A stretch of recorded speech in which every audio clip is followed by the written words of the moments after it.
Au Niger, 5 soldats tués dans l'explosion d'une mine artisanale. Au Burkina Faso, un gouvernement de 25 ministres pour conduire la transition. Au Tchad, manifestation en faveur de la jointe et de la France. Et puis on termine par le Togo. 2 ans après la présidentielle, nous sommes encore déterminés malgré tout. Ce sont les propos de Madame Adjamagbo Johnson. Nos invités sont en place. Honorable Beau-Soleil Obekou, député à l'Assemblée nationale. Il est également le président de l'association Togo pour tous. Nous avons également 2 journalistes, Eric Johnson, directeur de publication de l'Union, et Komi Valentin Mayaba, directeur de publication de Le Symposium. Chers invités, soyez les bienvenus. On commence par Honorable. Vous allez bien? Oui, je vais bien. Merci. Et vous? Je vais bien également. Merci de répondre à notre invitation. Eric Johnson, bonjour. Bonjour Michel, bonjour chers amis, honorables et mon confrère. On va très bien et grâce à Dieu on est là. Sauf que la presse est encore en deuil depuis hier avec le décès de notre confrère Joël Ega. Qui nous a quittés subitement parce que le vendredi, au cours d'une manifestation à l'hôtel du 2 février, il y était. Des confrères l'ont vu, échangé avec lui. Mais on ne sait pas ce qui s'est passé pour que dimanche, on nous annonce le décès de Joël. C'est vraiment triste. C'est une triste nouvelle. Oui, donc... nous profitons de cette occasion pour quand même présenter nos condoléances les plus attristées à sa famille, à sa petite famille, sa femme, son enfant ou ses enfants et sa grande famille. Et également au corps de la presse qui aujourd'hui, vous savez, avec ces péripéties de la dernière fois qui l'ont conduit en prison avec Ferdinand Ité. Et Dieu merci qu'ils ont été libérés et qu'ils étaient encore sous conditions judiciaires, je veux dire. Mais nous dire en quelques jours que Joël a disparu, c'est très touchant. Hier, franchement, on se demandait ce qui lui est arrivé. On n'a pas eu de réponse en tant que telle. La famille nous a juste dit que c'était un malaise. Il a demandé ses produits et après, le temps qu'on lui donne ses produits, il est parti. Et donc, vraiment, c'est triste. Joël Ega, c'est le jeune frère de Chris Ega que vous connaissez très bien. Condoléances à vous également, Chris Ega. Comme Valentin Mayaba, on est en deuil. Oui, c'est vraiment avec consternation que nous animons ce débat ce jour, parce que vous savez, Chris Ega, c'est vrai que pour ceux qui le connaissent, Joël Ega, pardon, pour ceux qui le connaissent, a le franc-parler. Et donc aujourd'hui, c'est avec amertume, avec tristesse que nous avons appris ce décès tragique de Joël Ega, qui a été affectueusement arraché à notre mémoire. Vraiment, c'est difficile à concevoir. Et ce que nous pouvons demander est que vraiment, que la tête lui soit légère. Nous n'avons pas grand chose à lui dire, parce que on peut dire c'est Dieu qui a donné, c'est lui qui a repris. Alors, nous savons, nous tous, que nous menons, nous faisons un travail vraiment difficile dans des conditions que tout le monde connaît. Et notre travail au cours de l'année dernière, vous avez vu combien de confrères sont partis. Et dans ces conditions également, il faut vraiment que nous soyons toujours dans des conditions qui puissent nous permettre de faire notre travail. Et au passage, pour ces cas de décès tragiques que nous constatons souvent, que cela ne puisse pas arriver. C'est vrai que l'homme est mortel, mais à un moment donné de la vie, il y a certains mots, quand vous apprenez, vous avez vraiment de l'effroi. Vraiment, les mots nous manquent. Toute la corporation tout ce qui est, nous avons appris sur les plateformes, les gens se demandaient comment ça s'est arrivé, personne n'arrivait à expliquer. Donc vraiment c'est difficile à concevoir, mais comme nous le disons, c'est Dieu qui a donné, c'est lui qui a repris, que la terre lui soit légère. C'est tout ce que nous pouvons lui demander à la grande famille, toutes nos condoléances à la grande famille, la famille de la presse et tous ceux qui lui sont chers. Que la terre soit légère également à ces 5 soldats tués dans l'explosion d'une mine artisanale dans le département de Torodi au sud-ouest du Niger, où les attaques djihadistes aux engins explosifs improvisés deviennent de plus en plus fréquentes. Alors, on revient vers vous, Eric Johnson. Le drame s'est produit vendredi lorsque un véhicule... Mercredi plutôt, oui. Lorsque un véhicule d'une patrouille de l'armée nigérienne a roulé sur cet engin explosif improvisé. Oui. C'est vraiment triste ce qui nous arrive dans notre sous-région. Depuis toujours, nous condamnons les actes terroristes et djihadistes. Mais toujours est-il que nos États sont très faibles par rapport à ces groupes de personnes hors la loi qui n'ont pas froid aux yeux, qui tuent et qui font, je ne sais pas, qui sont animés d'un inhumanisme qu'on ne peut pas qualifier. Je dis aujourd'hui, au vu de la situation, parce que là où ça se produit, tout le monde sait qu'il y a les djihadistes là-bas. Tout le monde sait qu'ils ont des bases logistiques dans cette zone-là. C'est la zone des 3 frontières entre le Mali, le Burkina et le Niger. Maintenant, est-ce que dans les patrouilles, est-ce qu'il faut y aller n'importe comment? Est-ce qu'il ne faut pas chercher? Parce que c'est des gens qui sont... Est-ce qu'ils y vont n'importe comment, Eric Johnson? Oui, à mon avis, parce que si déjà en janvier, il y a eu 3 morts, des soldats qui ont sauté sur une mine, qui sont partis. Quelques jours après, il y a eu 15 morts, des attaques, etc. Ça veut dire que l'armée nigérienne doit se préparer en conséquence avant d'aller sur ce terrain. Il faut forcément déminer la zone avant d'y aller. On ne peut pas s'aventurer dans cette zone-là que tout le monde reconnaît aujourd'hui comme étant une zone, une base logistique pour ces djihadistes.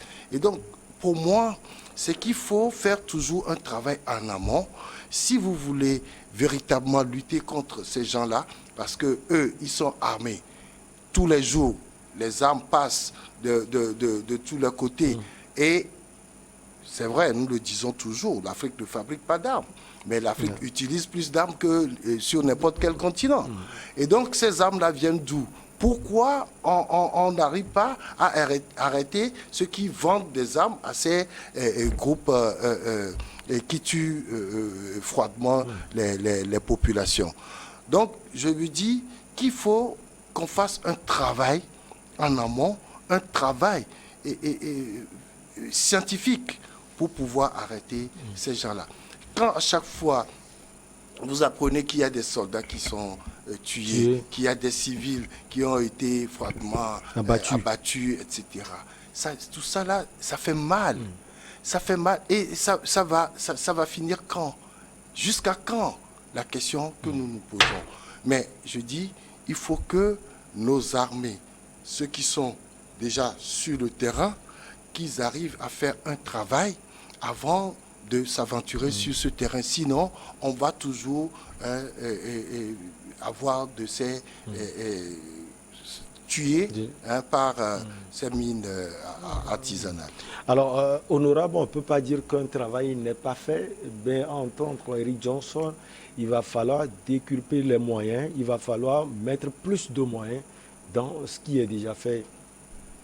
Oui, et avant de répondre à votre question, si vous le permettez, je voudrais joindre ma voix à vos confrères pour exprimer ma tristesse face à la nouvelle de la disparition du journaliste Joël Lega, qui est une perte pour toute la nation parce qu'il participe activement à la vie de la nation, et je voudrais présenter mes sincères condoléances à sa famille et à toute la presse togolaise. Ce qui se passe au Niger, vraiment c'est déplorable. Et bon, la guerre contre le terrorisme, c'est une guerre très complexe. Les armées conventionnelles n'arrivent pas à trouver la solution qu'il faut. Et puis, je crois que c'est là où se trouve le problème est aussi complexe, parce que des fois, ces engins-là ne sont pas des mines traditionnelles qu'on pose, mais ce sont des engins improvisés. Des fois, on voit le véhicule arriver et on le place, et c'est les patrouilles des armées qui sont victimes de ces engins, mais quels que soient les cas, il faut quand même trouver des solutions pour ça, sinon ça serait très difficile d'arriver à bout de ces terroristes. Et selon vous, quelle solution apporter? C'est vrai que la solution est scientifique, la solution est stratégique, parce que sauter les mines improvisées, tout ça, là, il faut quand même chercher une solution pour ça. Et n'oublions pas que mercredi passé, c'est l'armée nigériane qui a été victime de ça. L'armée togolaise aussi au Mali a été victime de ces engins-là il n'y a pas longtemps. Donc je crois que ça rend difficile vraiment cette lutte contre les terroristes. Et eux aussi, ils se préparent aussi. Ils savent par rapport aux stratégies de nos armées régulières, eux aussi, ils font leur stratégie. Donc il va falloir que l'armée nigérienne et aussi tous ceux qui participent à la lutte contre le djihadisme inventent quand même des moyens, des stratégies pour pouvoir éviter ces engins-là qui sèment la désolation. Et aussi dans la zone où ça se produit, la zone des trois frontières, le Niger, le Burkina et le Mali, vous voyez que là-bas, c'est très difficile à nos soldats, de pouvoir contenir ces djihadistes. Donc il faut toujours chercher des solutions, sinon on se demande à quand, mais malheureusement cette guerre-là, ça va durer, mais il faut trouver des moyens pour pouvoir arriver à bout de ces terroristes. Si tu permets, le comble dans tout ça, c'est que ces djihadistes-là, ils arrivent à infiltrer les populations, et c'est au sein de ces populations qu'ils arrivent à trouver ceux qui participent, ceux qui posent ces mines artisanales, ce qui rend très difficile le travail des armées, comme disait l'honorable, les armées conventionnelles. Parce que vous savez, quoi qu'on dise aujourd'hui, c'est qu'on a permis à ce que tout ça là se développe dans cette zone. On le répétera à satiété. Si une fois que le collègue Kadhafi a été tué et que l'on a distribué des armes, etc., aujourd'hui, on ne peut plus contrôler tout ça, parce que, comme on dit, c'est très facile de casser, mais très difficile de reconstruire. Et aujourd'hui, il faut qu'on prenne le temps, parce que j'ai comme l'impression que les gens sont pressés de venir à bout de ces djihadistes-là. Or, c'est des gens qui recrutent au jour le jour. Parce que ils comprennent que dans la zone, la pauvreté est ambiante. Et il faut profiter de cette situation-là pour récupérer les jeunes qui sont sans emploi, les jeunes qui sont complètement démunis, et c'est ces jeunes-là qu'ils utilisent. Et le comble, comme je le disais, c'est qu'il y a encore des gens au sein des armées qui sont complices, de ce qui arrive. Alors, ces soldats visés font partie de la force anti-djihadiste nigérienne NIA, volonté en langue locale, forte de 2160 hommes, montée en février dernier seulement dans le sud-ouest. Est-ce qu'on peut dire qu'on a aussi des soldats qui ne sont pas aussi expérimentés, parce que quand on voit déjà ces 2160 hommes, ce n'est pas la grande formation.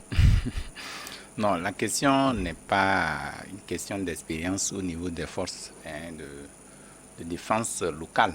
Ici, il faut reposer, il faut recentrer le débat parce que depuis longtemps, ces djihadistes, nous avons vu comment au nord du Sahel, ils commencent à conquérir, à conquérir les territoires. Ce n'est pas seulement au Niger, au Mali également, ils sont en train de migrer vers le sud du Sahara. La question qui se pose aujourd'hui, c'est de savoir pourquoi est-ce que depuis longtemps, on n'arrive pas à finir avec ces djihadistes. Pourquoi selon vous? Oui, la question est centrale. Et depuis un moment, quand les Français étaient dans le nord du Sahel pour aider ces peuples à lutter efficacement contre ces djihadistes, les résultats n'ont pas été à la hauteur. Vous avez vu comment le peuple s'est manifesté. Au Burkina également, ça fait partie le président Kaboré parce que depuis un moment, on lui demandait qu'il faut donner des moyens logistiques à l'armée. Votre angle est très intéressant. Je viens. Avant de le développer, et surtout avec munitions, on va marquer juste une petite pause. Vous aurez la parole.